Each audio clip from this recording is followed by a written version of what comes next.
Hello children, today I am going to discuss with you mechanism of nucleophilic substitution reaction. In nucleophilic substitution, a substrate react with reagent to form intermediate. Here substrate we take alkyl halide. Now in alkyl halide, halide part is nucleophile and alkyl part then will be a electrophilic part.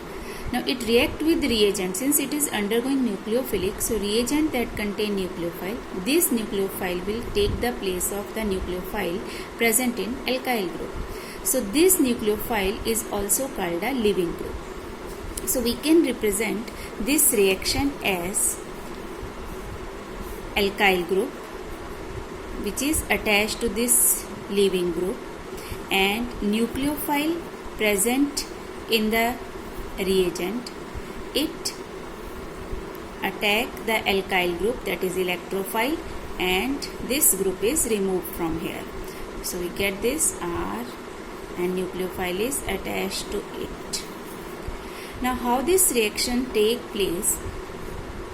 Depending upon the alkyl halide, depending upon the reagent or the medium, there are two types of mechanisms there.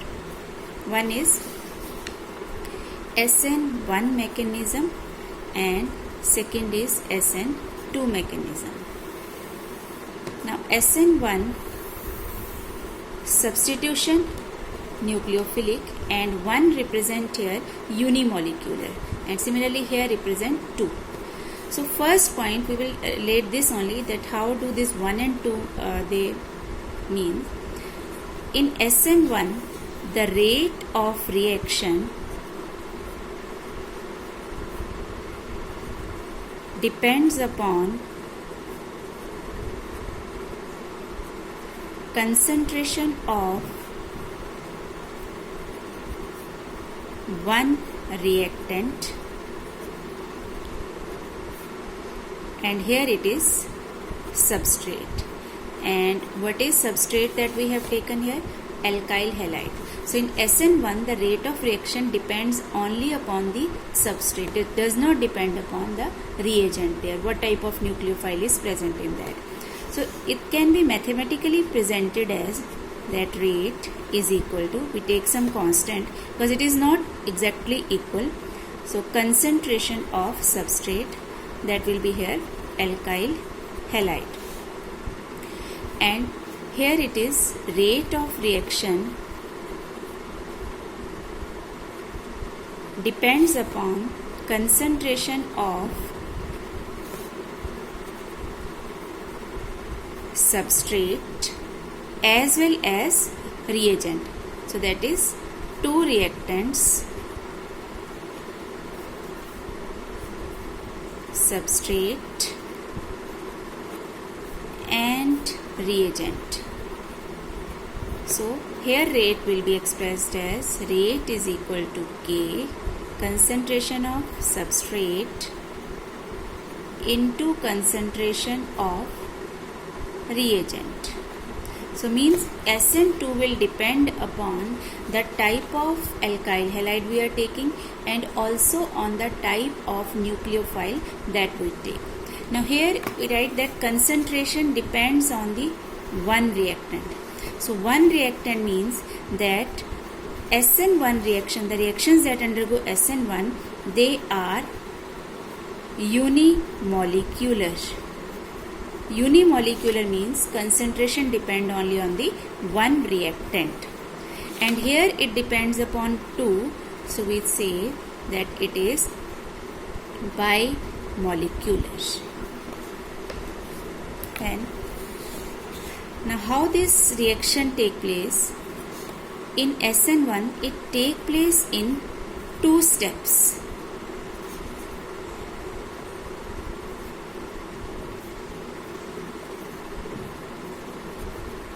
So as from this first point it is clear that it depends upon the substrate.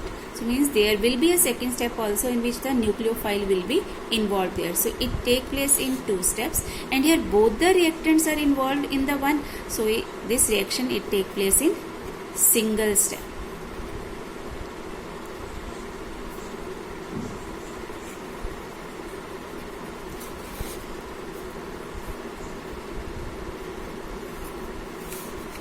Now here energy barrier is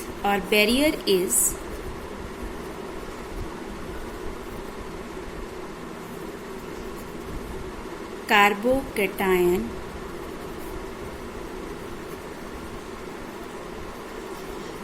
stability, and here barrier is steric hindrance.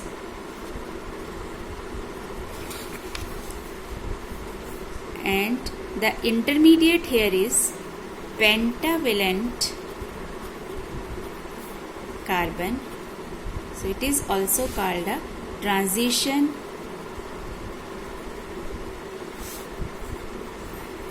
state.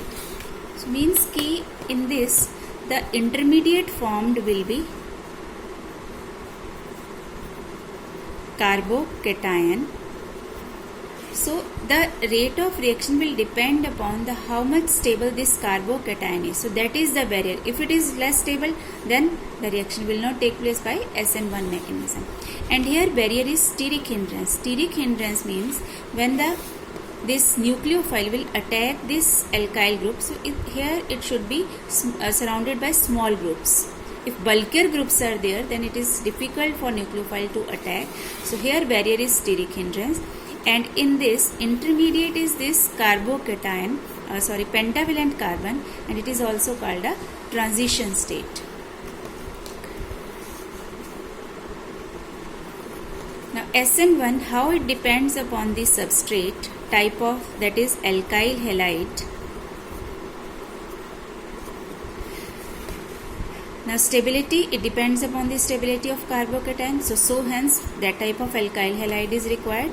So most reactive will be benzyl halide, then allyl, then tertiary, secondary, primary, and least will be methyl halide.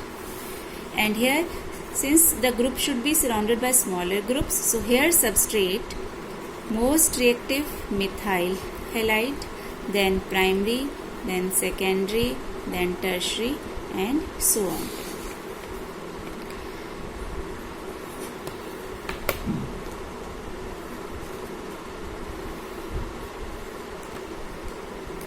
Now in this case, since nucleophile is not participating in the rate determining reaction, so we can say that nucleophile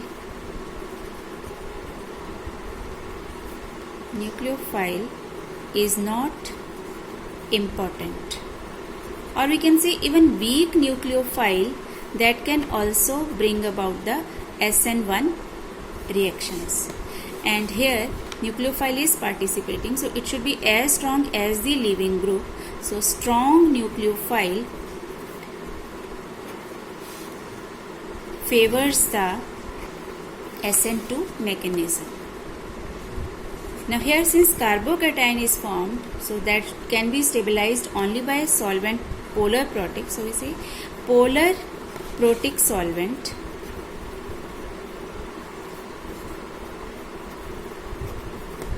is required.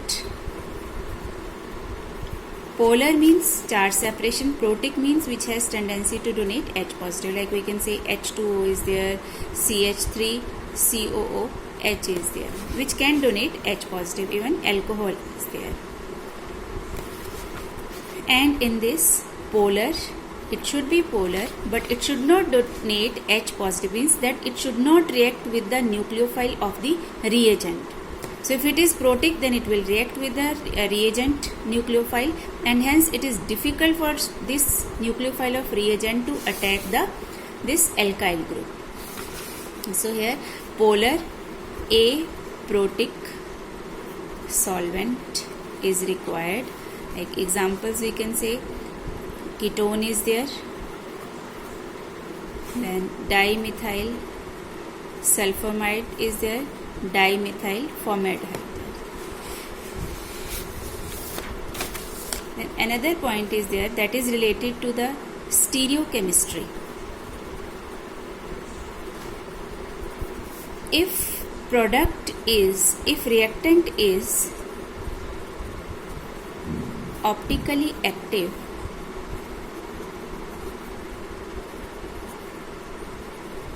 then racemic mixture is obtained, which is optically inactive.